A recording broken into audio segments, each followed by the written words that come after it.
प्रिय छात्रों, नमस्कार। मैं डॉक्टर अरुण कुमार देशमुख प्रबंध शास्त्र संस्थान काशी हिंदू विश्वविद्यालय वाराणसी से आपके लिए लेकर आए हैं dynamics of business environment and legal framework.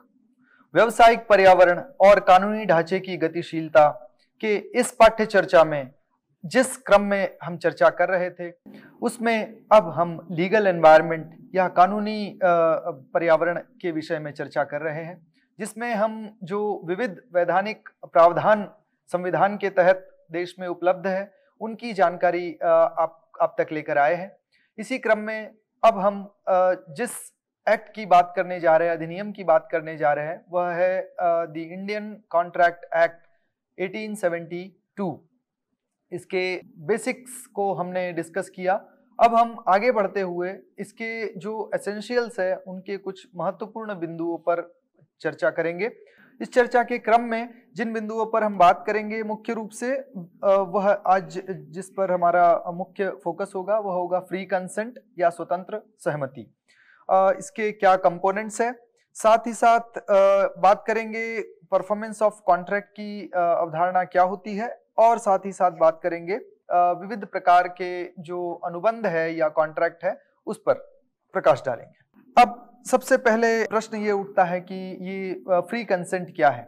जैसा कि हम समझ चुके हैं कि एसेंशियल्स ऑफ कॉन्ट्रैक्ट, किसी भी एग्रीमेंट को कॉन्ट्रैक्ट बनने के लिए, किसी भी समझौते को अनुबंध बनने के लिए कुछ एसेंशियल्स का होना इंडियन कॉन्ट्रैक्ट एक्ट 1872 के अनुसार नितांत आवश्यक है। उन सभी महत्वपूर्ण बिंदुओं में एक बिंदु है स्वतंत्र सहमति या फ्री कंसेंट जिसको कहा जाता है।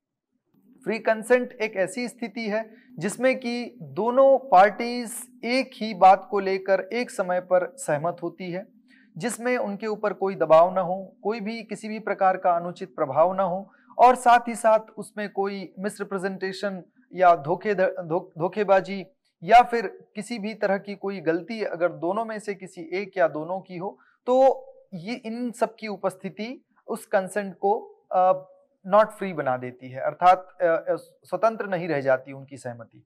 तो समझने का प्रयास करेंगे कि इसके महत्वपूर्ण पहलू क्या है और किस प्रकार से स्वतंत्र सहमति प्राप्त की जाती है इंडियन कॉन्ट्रैक्ट एक्ट, भारतीय अनुबंध अधिनियम 1872 के अनुसार। अब जब हम बात करते हैं कि क्या है, तो सेक्शन 13 या सेक्शन 13 इंडियन कॉन्ट्रैक्ट एक्ट का इस पर प्रकाश डालता है। यह कहता है कि 2 or more parties are said to consent when they agree upon same thing in the same sense। अर्थात एक बात पर एक ही तरह से वह स्वीकार्यता दोनों प्रकट करे, सहमति प्रकट करे। दोनों का मस्तिष्क एक ही बात पर एक तरह से जब मिलता है तो उसे ही सहमति कहा जाता है। और कोई भी कॉन्ट्रैक्ट स्वतंत्र सहमति के बिना प्रभाव में नहीं आ सकता, और यदि कोई आ भी गया है तो मूल रूप से ये कहा जाएगा कि वह कॉन्ट्रैक्ट वॉइडेबल है, न कि एक वैलिड कॉन्ट्रैक्ट है। वैलिड होने के लिए स्वतंत्र सहमति का होना नितांत आवश्यक है। सेक्शन 10 इसको एक महत्वपूर्ण रिक्विजिट मानता है। फ्री कंसेंट जिसको कि फ्री विल से प्राप्त किया जाता है दोनों पार्टी से। किसी भी एक बात पर सहमत होने के लिए फ्री विल से, मुक्त मति से उसको दोनों के कंसेंट को प्राप्त किया जाता है। अब सेक्शन 14 या सेक्शन 14 इस पर प्रकाश डालते हुए कहता है कि पार्टीज जो कॉन्ट्रैक्ट में है उनकी सहमति स्वतंत्र है या नहीं, वह किस बात पर निर्भर करती है। तो सेक्शन 14 कहता है कि जब कोई कॉन्ट्रैक्ट या कोई अनुबंध इन 5 बातों से मुक्त हो तब कहा जाएगा कि वह स्वतंत्र सहमति से आगे बढ़ रहे हैं या फ्री कंसेंट के साथ आगे बढ़ रहे हैं और वह कॉन्ट्रैक्ट वैलिड है या वैध है। इसमें सबसे पहला सेक्शन 15 बात करता है कि वो कहता है कि वहां पर कोअर्शन नहीं होना चाहिए, किसी भी प्रकार का दबाव नहीं होना चाहिए, किसी भी प्रकार की जबरदस्ती नहीं होनी चाहिए। यदि दोनों पार्टीज, कॉन्ट्रैक्टिंग पार्टीज में किसी पर भी किसी भी तरह का कोई भौतिक दबाव यदि बनाकर उससे सहमति ली जाती है तो ऐसी सहमति को स्वतंत्र सहमति नहीं कहा जा सकता। दबाव नहीं होना चाहिए, दबाव की अनुपस्थिति होनी चाहिए। दूसरा जो बिंदु है जिस पर धारा 16 प्रकाश डालती है, कहती है कि किसी भी तरह का अनुचित प्रभाव पार्टीज का एक दूसरे पर नहीं होना चाहिए। कौन किस पर अनुचित प्रभाव रखता है, इस पर संक्षेप में हम आगे भी चर्चा करेंगे। ठीक इसी तरह से धोखेधड़ी की जो बात होती है वो नहीं होना चाहिए। किसी भी तरह का धोखा कोई पार्टी दूसरी पार्टी को अगर देकर उससे सहमति प्राप्त करती है, दूसरी पार्टी को धोखे में रखकर फ्रॉड के साथ अगर सहमति प्राप्त करती है, तो उसे भी स्वतंत्र सहमति नहीं कहा जाएगा। ऐसा धारा 17 के तहत लिखा गया है। ठीक इसी तरह से इंडियन कॉन्ट्रैक्ट एक्ट 1872 की धारा 18 के तहत बात आती है कि मिस रिप्रेजेंटेशन नहीं होना चाहिए, अर्थात किसी भी तरह की गलत सूचना चाहे जानबूझकर हो या अनजाने में हो नहीं दी जानी चाहिए। साथ ही साथ अंत में जो सबसे महत्वपूर्ण है वह है कि मिस्टेक, दोनों में से कोई भी पार्टी गलती करते हुए अपने सहमति न प्राप्त करे, किसी भी तरह की गलती के तहत या मिस्टेक के तहत सहमति न प्राप्त करे, ऐसा धारा 20 के तहत बात आती है। अब कहा जाता है कि इंडियन कॉन्ट्रैक्ट एक्ट, भारतीय अनुबंध अधिनियम के अनुसार जब ये चार पहलू ऊपर से चार, कोवर्शन, अनड्यू इन्फ्लुएंस, फ्रॉड और मिसरिप्रेजेंटेशन की उपस्थिति होती है, और इनकी उपस्थिति में जब कोई कॉन्ट्रैक्ट में प्रवेश करते हैं या अनुबंध में प्रवेश करते हैं दोनों में से कोई भी पार्टी, तो उस तरह के कॉन्ट्रैक्ट को वॉइडेबल कॉन्ट्रैक्ट कहा जाता है, जिसको कि कहते हैं वॉइड एब इनिशियो। इस तरह के कॉन्ट्रैक्ट वाइड एब इनिशियो ट्रीट किए जाते हैं, अर्थात प्रारंभ से ही वे वाइड होते हैं या व्यर्थ होते हैं। तो ऐसे कॉन्ट्रैक्ट का होना या ना होना लगभग बराबर है, शून्य अनुबंध उसको कहा जा सकता है।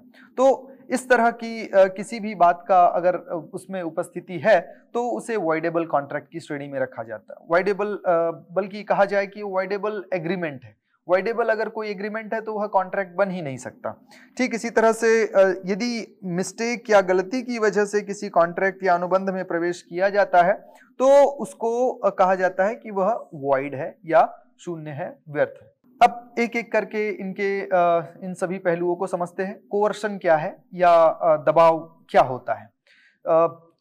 तो मूल रूप से किसी भी तरह की धमकी या किसी भी तरह का दबाव देकर जब किसी पार्टी को मजबूर किया जाता है, विवश किया जाता है एग्रीमेंट में प्रवेश करने के लिए, तो ऐसी स्थिति को कोवर्शन कहा जाता है।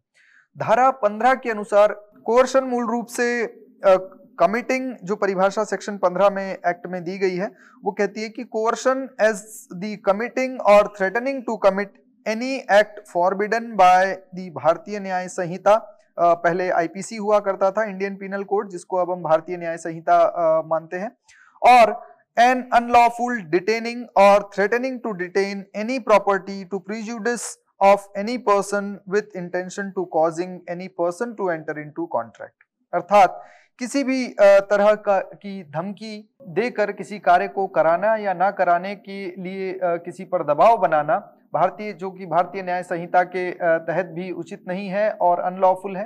तो इस तरह की जो गतिविधि होती है उससे जो सहमति प्राप्त होती है उसको सहमति, कोवर्शन आधारित सहमति कह सकते हैं, और इस तरह की सहमति को मूल रूप से जो कानून है वह सहमति नहीं मानता। तो इस तरह से यहाँ पर यदि आईपीसी या इंडियन पिनल कोड या वर्तमान में भारतीय न्याय संहिता लागू हो या न हो, दोनों ही स्थिति में ये अनुचित माना जाएगा। ठीक इसी तरह से दूसरा जो पहलू है जिसको हम अनुचित प्रभाव कहते हैं, धारा 16 के तहत इस पर प्रकाश डाला गया है। तो किसी भी पार्टी का दूसरी पार्टी पर किसी भी तरह का अनुचित प्रभाव यदि है तो ऐसी स्थिति में भी कहा जाएगा कि वह कंसेंट फ्री नहीं है। तो सेक्शन धारा 16 कहती है कि a contract is said to be induced by undue influence where the relation subsisting between the parties is such that one of the parties is in position to dominate। ये महत्वपूर्ण note करने वाला शब्द है कि दोनों में से अगर कोई एक भी पार्टी दूसरी पार्टी पर अपना दबाव या प्रभाव, अनावश्यक प्रभाव जमाने की स्थिति में अगर है, तो ऐसी स्थिति में कहा जाएगा कि वह सहमति अनड्यू इन्फ्लुएंस से प्राप्त की गई है। उदाहरण के लिए शिक्षक और छात्र का संबंध, उदाहरण के लिए किसी मास्टर और सर्वेंट का संबंध, मालिक और नौकर का संबंध, इस तरह के कई संबंध होते हैं जिसमें एक जो पार्टी होती है वह मजबूत स्थिति में होती है और दूसरी पार्टी कमजोर स्थिति में होती है, तो मजबूत पार्टी कमजोर पार्टी पर एक अनुचित प्रभाव बनाने का प्रयास करती है या कर सकती है। तो ऐसी स्थिति जहां भी निर्मित होती है और वहां पर कोई कॉन्ट्रैक्ट उन इस तरह की दो पार्टीज में साइन होता है, तो वहां पर अनुचित प्रभाव या अनड्यू इन्फ्लुएंस की स्थिति निर्मित होती है। को लिटरेचर में मोरल कोवर्शन के रूप में भी देखा जाता है। कोवर्शन में एक तरह से भौतिक रूप से दबाव बनाया जाता है, जबकि यहाँ पर एक नैतिक दबाव बनाया जाता है कि आप हमारी बात को मानिए क्योंकि हम आपसे ऊंची स्थिति में है, श्रेष्ठ स्थिति में है। तो ये सेक्शन 15 के अनुसार मोरल कोवर्शन भी कहा जाता है। अब अनड्यू इन्फ्लुएंस के कुछ महत्वपूर्ण पहलू है जिसको समझना आवश्यक है, जिसमें पहला है कि दोनों में से कोई भी पार्टी डोमिनेटिंग पोजीशन में होनी चाहिए। दूसरा महत्वपूर्ण बिंदु है कि डोमिनेटिंग पार्टी डोमिनेटिंग पोजीशन में है लेकिन वो प्रयोग नहीं कर रही है, तो स्वतंत्र सहमति मानी जा सकती है। डोमिनेटिंग पार्टी यदि अपनी स्वतंत्र सहमति अपनी डोमिनेटिंग पोजीशन का उपयोग करके अपनी सामाजिक स्थिति जो कि ऊंची है उसका उपयोग करके दूसरे से सहमति प्राप्त करता है, तो वहां पर भी अनड्यू इन्फ्लुएंस का केस माना जाएगा। और ठीक इसी तरह से जो पार्टी है वो उसका अनुचित लाभ लेने का प्रयास करती है, तो भी अनड्यू इन्फ्लुएंस माना जाएगा।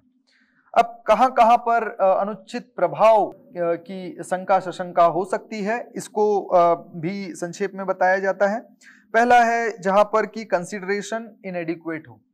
उदाहरण के लिए एक घड़ी एक व्यक्ति ने दूसरे व्यक्ति को बेची और उसमें से एक व्यक्ति सामाजिक रूप से अधिक डोमिनेंट है और दूसरा कमजोर है, तो कमजोर व्यक्ति को उसने उस घड़ी की कीमत 1000 रुपए थी, लेकिन उस घड़ी के केवल 200 रुपए देकर उससे कहा कि रफा तफा हो जाओ। तो ये एक तरह से कोर्शन भी हो गया। और दूसरी दृष्टि से देखें तो दोनों का संबंध कुछ ऐसा था कि एक डोमिनेटिंग पोजीशन में था, दूसरा कमजोर स्थिति में था, तो दूसरे ने उस 200 रुपए को स्वीकार कर लिया जबकि उसे उसके 1000 रुपए मिलने चाहिए थे। तो इस स्थिति में कहा जाएगा कि जो कंसिडरेशन है वो कम मिला है। कंसिडरेशन अर्थात जो उसके बदले कीमत चुकाई गई वो कीमत उसकी वास्तविक कीमत से कम थी। इस तरह की स्थिति निर्मित हुई तो यह समझा जा सकता है कि वहां पर कोई अनुचित प्रभाव निश्चित रूप से कार्य कर रहा होगा। ठीक इसी तरह से इनइक्वालिटी बिटवीन द पार्टीज, दोनों पार्टीज में अगर किसी भी तरह की विषमता या असमानता है, उदाहरण के लिए एज की हो सकती है, उम्र की हो सकती है, बुद्धि लब्धि या इंटेलिजेंस की हो सकती है, सामाजिक स्थिति की हो सकती है, कोई उच्च वर्ग से है, कोई निम्न वर्ग से है, कोई एज में उम्र में बड़ा है, कोई उम्र में छोटा है या माइनर है। ठीक इसी तरह से कोई पागल है और दूसरा व्यक्ति बहुत समझदार या चतुर है।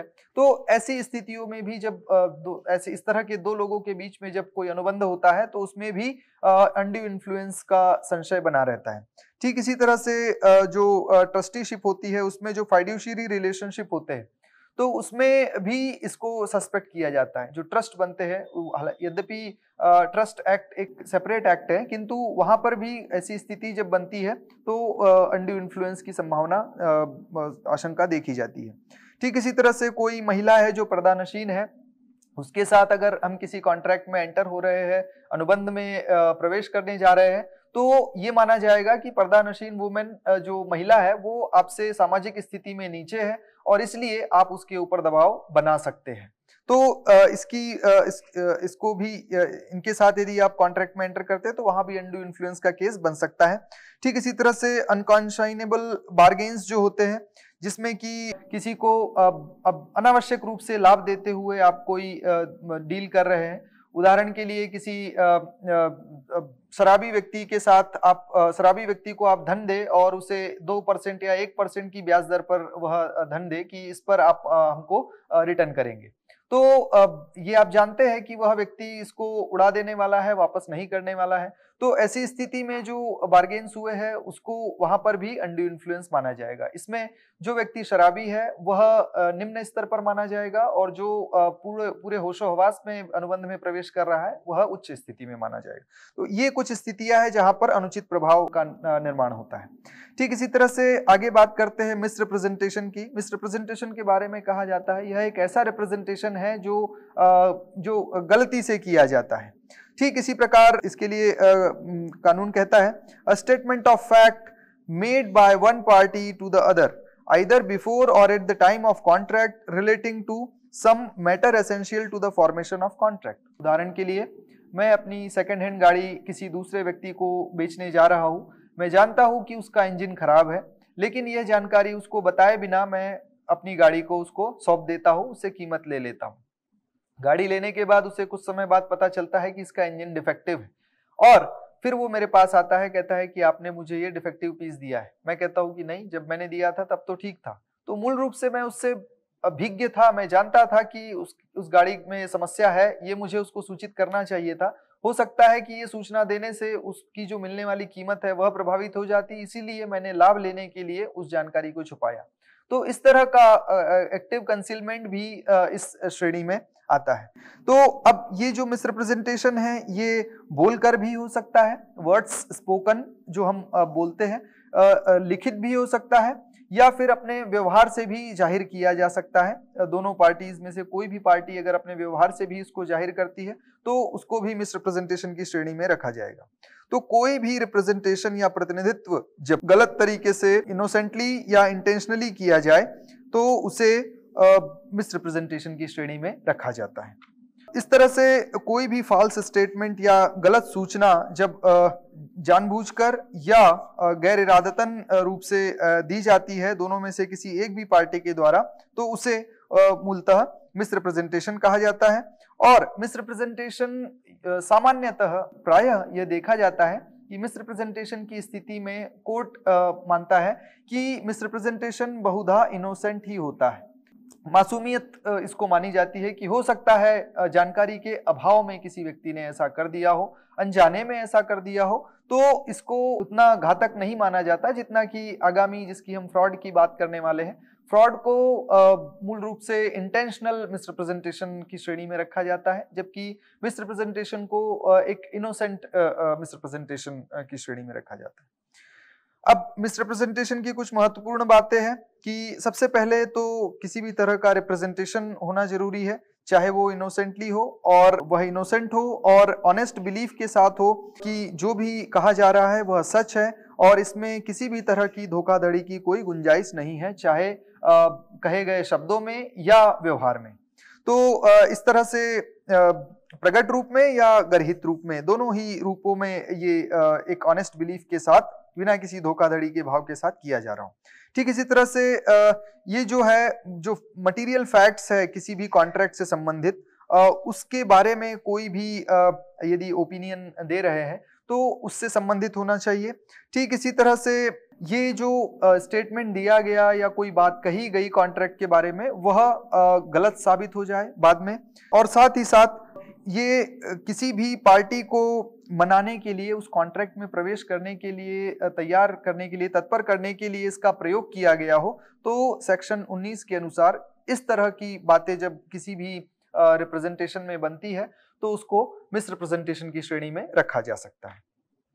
अब अगला जो बिंदु है जिसको हम फ्रॉड कहते हैं, फ्रॉड अर्थात धोखाधड़ी या धोखा, तो धारा 17 में इस पर विस्तार से चर्चा करता है। फ्रॉड एक विलफुल मिसरिप्रेजेंटेशन है जो जानबूझकर किया जाता है, किसी भी पार्टी के द्वारा किया जा सकता है और इसका उद्देश्य होता है दूसरी पार्टी को विशुद्ध रूप से धोखा देना, जिससे कि उसका लाभ, उसे जो भी पार्टी कर रही है उसे कुछ लाभ मिल सके। तो इस तरह से कोई भी मटेरियल एडवांटेज अगर पार्टी गलत तरीके से दूसरी पार्टी से लेती है तो उसको फ्रॉड की श्रेणी में रखा जाता है। किसी भी तरह का गलत सुझाव जो कि उस कॉन्ट्रैक्ट से संबंधित है उसको फ्रॉड की श्रेणी में रखा जाता है। ठीक इसी तरह से किसी भी तरह की जानकारी को छुपा लेना, तब भी जब आपको उसके बारे में जानकारी पूरी है, तब उसको एक्टिव कंसेलमेंट को भी फ्रॉड की श्रेणी में रखा जाता है।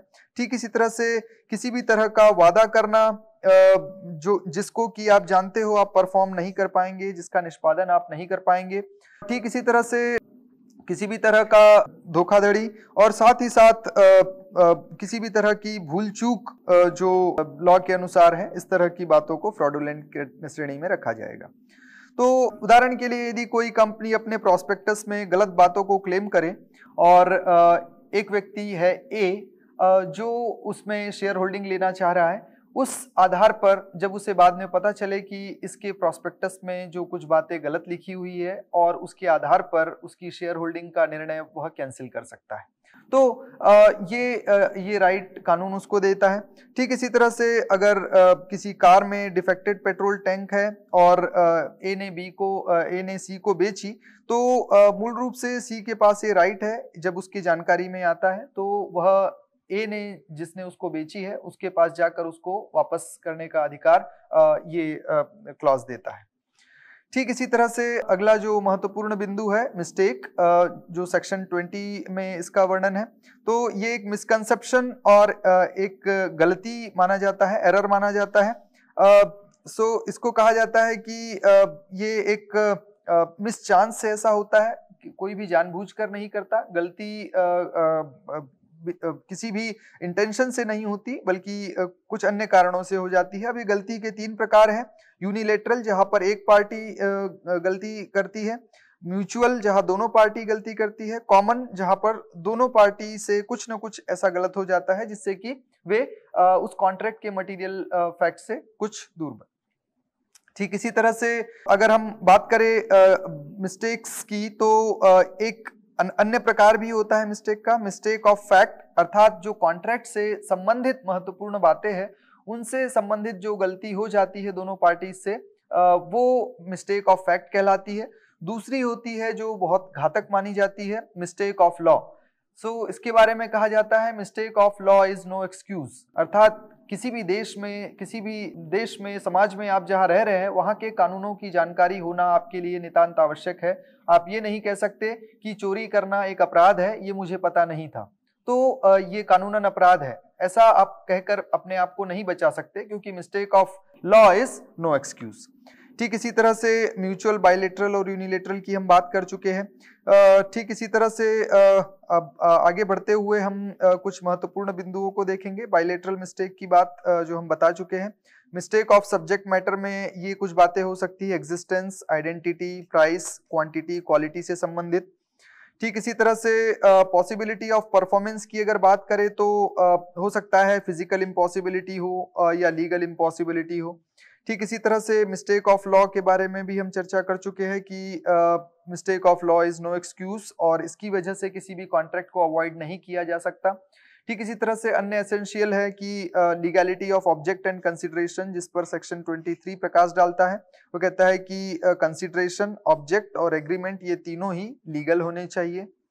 ठीक इसी तरह से अनलॉफुल कंसिडरेशन की श्रेणी में वे सारी चीजें आएगी जिसको कानून ने निषेधाज्ञा दी हुई है। इसी तरह से धोखेधड़ी वाला बताया है, कई ऐसे प्रोविजन है, डिफेमेटरी है किसी भी आर्टिकल के तहत, इमोरल है, तो इन सारी बातों को एक अनलॉफुल या गैर कानूनी श्रेणी में रखा जाएगा। तो उदाहरण के लिए हम लेते हैं कि डी ने एक्स को कुछ पैसे दिए, जो कि एक शादीशुदा महिला है, एक्स एक शादीशुदा महिला है और डी ने एक्स को कुछ पैसे दिए जिससे कि वो अपने पति से तलाक ले ले, और तलाक लेकर जैसे ही वो मुक्त हो वैसे ही डी उससे विवाह कर लेगा। तो इस तरह का एक कॉन्ट्रैक्ट दो पार्टीज के बीच में होता है, तो इसको इमोरल श्रेणी में रखकर कोर्ट इसको निषिद्ध मानता है। अब परफॉर्मेंस की बात करते हैं तो सेक्शन 32 परफॉर्मेंस पर प्रकाश डालता है। इसमें परफॉर्म करने के लिए क्या क्या प्रोमिसेस है, ठीक इसी तरह से क्या ऑफर है और परफॉर्मेंस किस प्रकार से होगा, साथ ही साथ इनके क्या प्रोविजंस है, तो इन सारी बातों पर संक्षेप में सेक्शन 32 धारा 32 इस पर प्रकाश डालती है। दो तरह के मुख्य परफॉर्मेंसेस होते हैं, पहला एक्चुअल परफॉर्मेंस और दूसरा अटेम्प्टेड परफॉर्मेंस। एक्चुअल परफॉर्मेंस वह स्थिति है जब एक पार्टी दूसरी पार्टी से अपने ड्यूटी को डिस्चार्ज करने की बात कहती है और दूसरी पार्टी उसको स्वीकार करती है, ऐसी स्थिति को एक्चुअल परफॉर्मेंस कहा जाता है। अटेम्प्टेड परफॉर्मेंस में एक पार्टी तो तत्पर हो सकती है किंतु दूसरी पार्टी तत्पर नहीं है। अटेम्प्टेड परफॉर्मेंस कभी कभी समय से पहले भी हो सकता है और समय के यथा समय भी हो सकता है, दोनों ही बातें हैं। तो इस तरह से दोनों तरह के परफॉर्मेंसेस की बातें हैं और किसी भी कॉन्ट्रैक्ट को कंप्लीट नहीं माना जाता जब तक कि वो परफॉर्म न किया जाए। ऑफर ऑफ परफॉर्मेंस जो दूसरी स्थिति है उसको टेंडर भी कहा जाता है कानून की दृष्टि में। तो कोई भी पार्टी अगर दूसरी पार्टी को परफॉर्मेंस का ऑफर देती है कि हम अपनी ड्यूटी को परफॉर्म करना चाहते हैं, जो भी कॉन्ट्रैक्ट में ऑब्लिगेशंस है उसको परफॉर्म करना चाहते हैं, तो उसको हम टेंडर कहते हैं।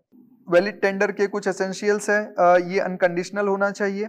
उदाहरण के लिए 2 अलग अलग पेमेंट्स है और मैं उसके लिए एक ही चेक बना दूं तो संभवतः दोनों के खाते अलग अलग हो सकते हैं। इस तरह का कंडीशन लगाकर अगर मैं पेमेंट करता हूं तो उसे वैलिड टेंडर नहीं माना जाएगा। यहाँ पर किसी भी शर्त के बिना होनी चाहिए। ठीक इसी तरह से प्रॉपर टाइम और प्लेस पर होना चाहिए। जब कॉन्ट्रैक्ट कहा गया है, जब उसका समय है तभी उसको किया जाना चाहिए और जिस स्थान पर है उसी स्थान पर होना चाहिए। ठीक इसी तरह से जो प्राप्त करता है उसे जो प्राप्त हो रहा है ऑब्जेक्ट, वो ऑब्जेक्ट धन भी हो सकता है, चेक हो सकता है या कोई वस्तु हो सकती है, तो उसको उसका मुआयना या इंस्पेक्ट करने का अधिकार होना चाहिए, अवसर मिलना चाहिए। ठीक इसी तरह से ये पूरा होना चाहिए, पार्ट में नहीं होना चाहिए। बात हुई है कि आप मूलधन पूरा लौटाएंगे, लेकिन दूसरी पार्टी कहती है कि हम 10 रुपए आज लौटाएंगे, बाकी का 1 महीने बाद लौटाएंगे, जबकि उसको लौटाना आज है, तो ऐसी स्थिति में उसको माना जाएगा कि एक वैलिड टेंडर नहीं है। और ये एक प्रॉपर फॉर्म में होना चाहिए। अगर करेंसी है तो कॉइन, चेक जो भी स्वीकार्य है उसमें दिया जाना चाहिए और ये उचित व्यक्ति को ही दिया जाना चाहिए। ठीक इसी तरह से कौन परफॉर्मेंस डिमांड कर सकता है, तो जो प्रॉमिसर है, जो वादा करने वाला व्यक्ति है, वह डिमांड कर सकता है, इसको परफॉर्म किया जाना चाहिए।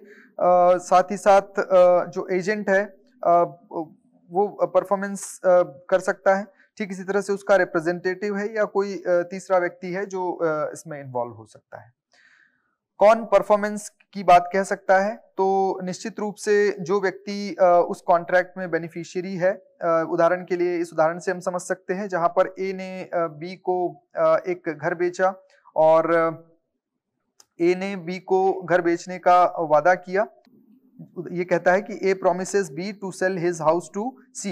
ए ने बी को वादा किया कि वह सी को अपना घर बेचेगा 20,000 रुपए में, और बाद में होता है कि ए डजंट परफॉर्म द कॉन्ट्रैक्ट, तो क्या सी उसको कोर्ट में ले जा सकता है? तो यहाँ पर कहा जाता है कि it is only B who can enforce the promise against A. क्यों? क्योंकि ए ने प्रॉमिस किया था बी से, न कि सी से। तो यहाँ पर परफॉर्मेंस के डिमांड की बात जब आएगी तो जिसको प्रॉमिस किया गया अर्थात ऑफरी या प्रॉमिसी वह व्यक्ति है जो कि परफॉर्मेंस डिमांड कर सकता है। ठीक इसी तरह से ये कुछ मूल प्रकार है कॉन्ट्रैक्ट के, अलग अलग प्रकार है। वैलिड कॉन्ट्रैक्ट हो सकता है, वॉइडेबल हमने संक्षेप में समझा, वॉइड एक व्यर्थ कॉन्ट्रैक्ट है, वॉइडेबल व्यर्थनीय है, जो कि वॉइड एब इनिशियो होता है, प्रारंभ से ही वह वॉइड या व्यर्थ माना जाता है। तो यह कॉन्ट्रैक्ट नहीं, मूल रूप से एग्रीमेंट ही कहा जाए तो भी उचित है। किसी भी इलीगल ऑब्जेक्ट के साथ किया जाने वाला, उदाहरण के लिए जो ड्रग्स की तस्करी है, हेरोइन आदि जैसे एलिमेंट्स की तस्करी लोग करते हैं, उसके कॉन्ट्रैक्ट में एंटर होते हैं तो उसको इलीगल या अनलॉफुल माना जाता है, क्योंकि इसको पहले ही अनलॉफुल डिक्लेयर किया जा चुका है। ठीक इसी तरह से कॉन्ट्रैक्ट के 2 प्रकार हैं मोड ऑफ क्रिएशन के आधार पर, जिसमें हम कहते हैं एक्सप्रेस और इम्प्लाइड। तो इसको हम कहते हैं अभिव्यक्ति के द्वारा प्रकट करते हैं, इम्प्लाइड गर्भित होता है। ठीक इसी तरह से एक्सटेंट ऑफ एग्जीक्यूशन की अगर बात करें तो ऐसा कॉन्ट्रैक्ट जो जिसका निष्पादन किया जा चुका है उसको एग्जीक्यूटेड कॉन्ट्रैक्ट कहते हैं, कि उसमें कुछ भी किया जाना और बाकी नहीं है। साथ ही साथ जो ऐसा कॉन्ट्रैक्ट जिसमें अभी दोनों पार्टीज या दोनों में से किसी एक पार्टीज के द्वारा कुछ भी किया जाना यदि अभी बाकी है तो ऐसे को हम एग्जीक्यूटरी की श्रेणी में रखते हैं। इस प्रकार इस व्याख्यान में हमने 3 मुख्य बिंदुओं को समझा। पहला, हमने फ्री कंसेंट के बारे में चर्चा की, स्वतंत्र सहमति के मूल बिंदुओं को समझा। तदुपरांत हमने समझने का प्रयास किया कि किस तरह से परफॉर्मेंस के सेक्शन 32 डिस्क्राइब करता है, और अंत में हमने विभिन्न प्रकार के अनुबंधों को समझने का प्रयास किया। इसी के साथ हम अपनी बात को यहीं पर विराम देते हैं। धैर्यपूर्वक श्रवण के लिए आप सभी का बहुत बहुत धन्यवाद।